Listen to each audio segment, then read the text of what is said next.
할렐루야. 우리 주님은 부활의 주님이십니다. 그리고 우리는 부활 신앙 위에 우리의 믿음이 시작되었습니다. 이 부활 신앙의 기초를 이루는 것이 빈 무덤입니다. 그 빈 무덤 때문에 오늘 우리는 부활의 주님을 바라볼 수 있게 되었고, 그리고 그 부활 신앙 때문에 오늘 우리가 보내고 있는 이 사순절이 의미가 있게 되었습니다. 부활 신앙 때문에 우리는 영원한 저주, 심판 아래서 벗어날 수 있게 되었고, 우리에게 영원한 생명 소유하며 살 수 있게 되었습니다. 우리는 빈 무덤을 직접 목격한 것은 아닙니다. 그러나 그 무덤의 현장에 증인으로 있었던 주의 제자들이 있었지요. 오늘 그들을 만나 그들이 보았던 그 현장을 함께 묵상해 보도록 하겠습니다.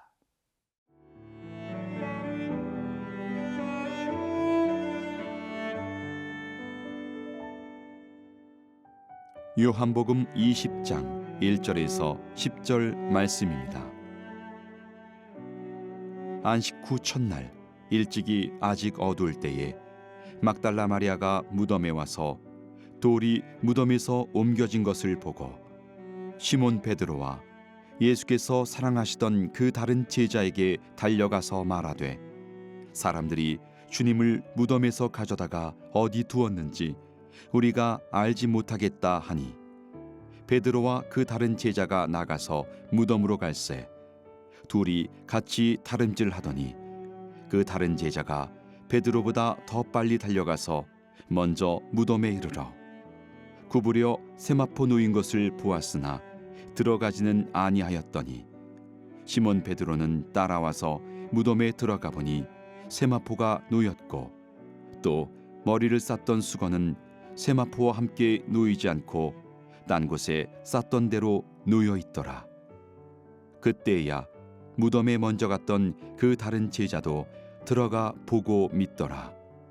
그들은 성경에 그가 죽은 자 가운데서 다시 살아나야 하리라 하신 말씀을 아직 알지 못하더라. 이에 두 제자가 자기들의 집으로 돌아가니라.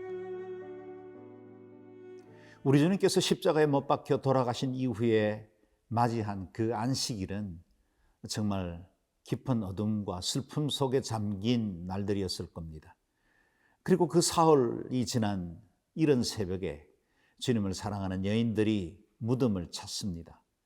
우리 주님 사랑하는 그 마음으로 좀 더 향유를 부어드리고 싶고 기름을 발라드리고 싶은 열망 하나로 찾습니다. 오늘 본문에는 막달라 마리아의 이름만 등장하지만 누가복음에 보면 그녀 외에도 몇몇의 여인들이 함께 이 길에 동행했음을 알 수 있습니다.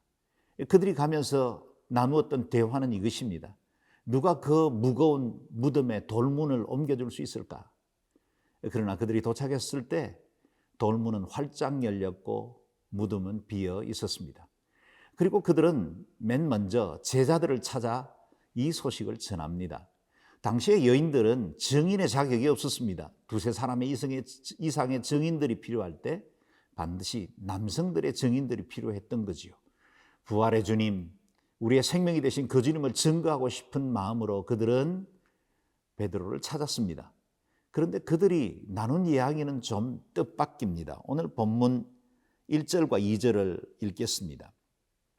안식 후 첫날 일찍이 아직 어두울 때에 막달라 마리아가 무덤에 와서 돌이 무덤에서 옮겨진 것을 보고 시몬 베드로와 예수께서 사랑하시는 그 다른 제자에게 달려가서 말하되 사람들이 주님을 무덤에서 가져다가 어디에 두었는지 우리가 알지 못하겠다 하니, 막달라 마리아의 고백은 우리 주님께서 부활하셨습니다가 아니라 우리 주님의 시신을 어디로 옮겼는지 알지 못하겠다는 고백입니다.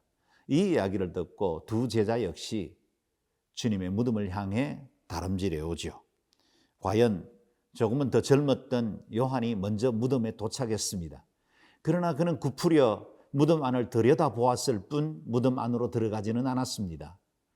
아마도 그의 소심한 성격 때문이었을까요? 아니면 수제자 베드로에게 먼저 무덤을 확인할 수 있는 기회를 주기 위해서였을까요?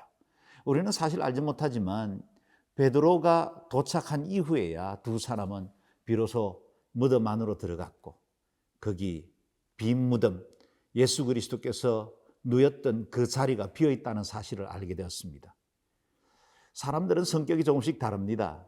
어떤 사람들은 깊이 생각하고 전후좌우를 살펴본 이후에야 행동하는 분이 있는가 하면 먼저 행동하면서 생각하는 분도 있습니다. 누가 더 옳은 것일까요? 누가 더 바른 신앙일까요? 물론 그것은 누구의 옳고 그름에 있는 것이 아닙니다. 다른 것이지요. 다른 성격을 갖습니다. 어떤 분들은 신앙 공동체에서 믿음 생활을 하는데 오랜 시간이 필요하기도 합니다. 마치 서해 바다에 바닷물이 잠겨오듯이 천천히 믿음이 드는 분들도 있습니다. 너무 조급해하지 마십시오. 왜 이렇게 신중하냐고 말하지 마십시오. 그에게는 믿음이 지금 차오르고 있는 것입니다. 어떤 분들은 너무 성급하게 행동부터 합니다. 행동한 이후에 하나둘씩 생각해 나가기 시작하는 겁니다. 너무 경거망동하다고 말하지 마십시오.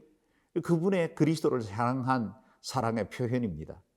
주님의 부활하신 빈 무덤 앞에서도 제자들의 다른 태도가 드러났습니다. 그러나 그들의 마음은 같습니다. 그리스도를 사랑한 것입니다.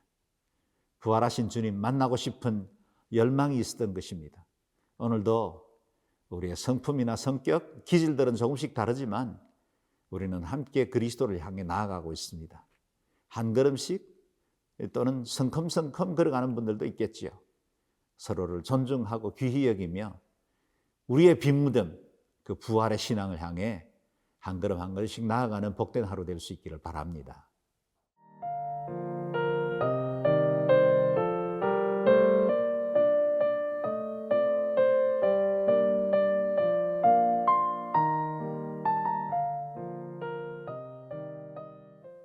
예수님께서 부활하신 이후에 남긴 빈 무덤을 방문한 현장 사람들의 보고를 한번 보겠습니다. 6절에서 8절입니다. 시몬 베드로는 따라와서 무덤에 들어가 보니 세마포가 놓였고 또 머리를 쌌던 수건은 세마포와 함께 놓이지 않고 딴 곳에 쌌던 대로 놓여 있더라. 그때야 무덤을 먼저 갔던 그 다른 제자도 들어가 보고 믿더라. 당시 유대 장례법에 의하면 사람이 죽었을 때 그 시신을 세마포로 동여 싸고 그리고 그곳에 향유와 기름을 붓습니다. 그런 방법으로 해서 장례를 치렀기 때문에 세마포가 그대로 놓여 있다는 이 현장의 목격은 예수님께서 부활하셨다는 사실을 확실하게 증거하고 있습니다.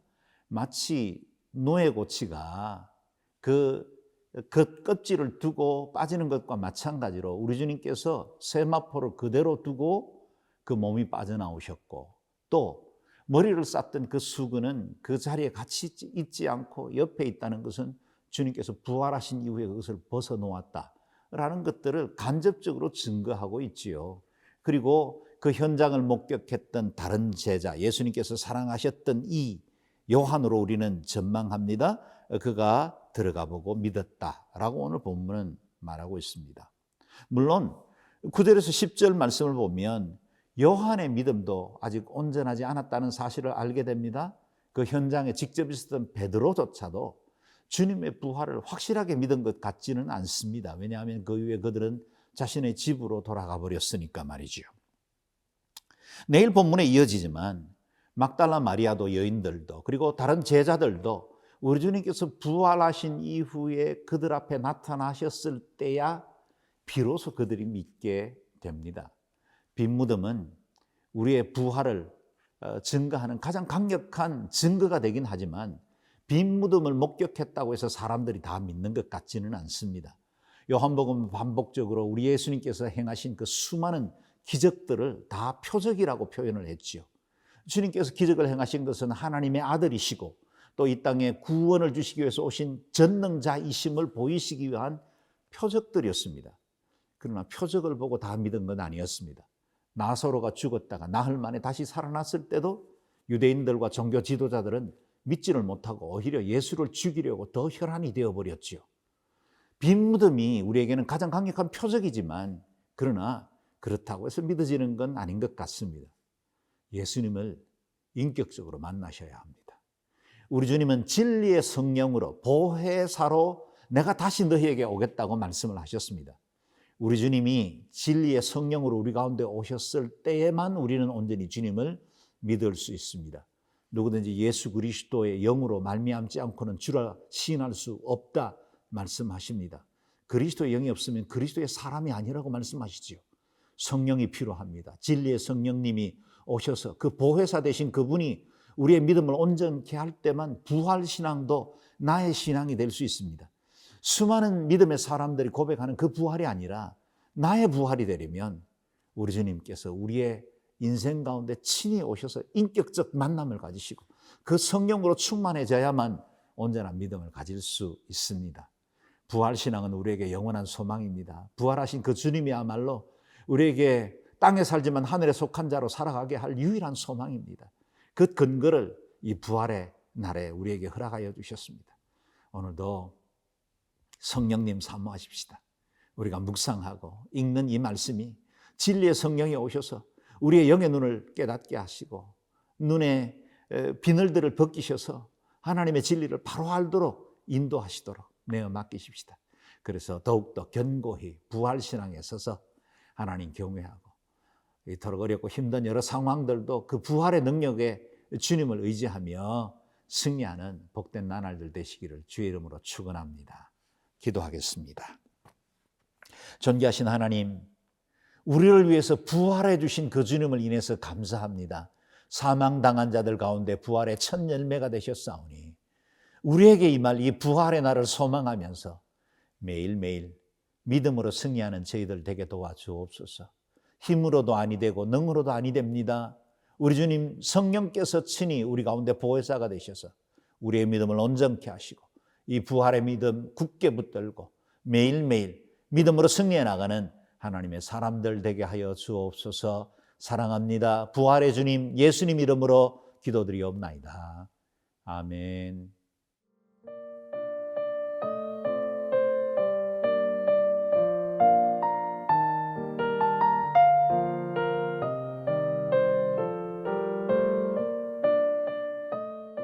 이 프로그램은 시청자 여러분의 소중한 후원으로 제작됩니다.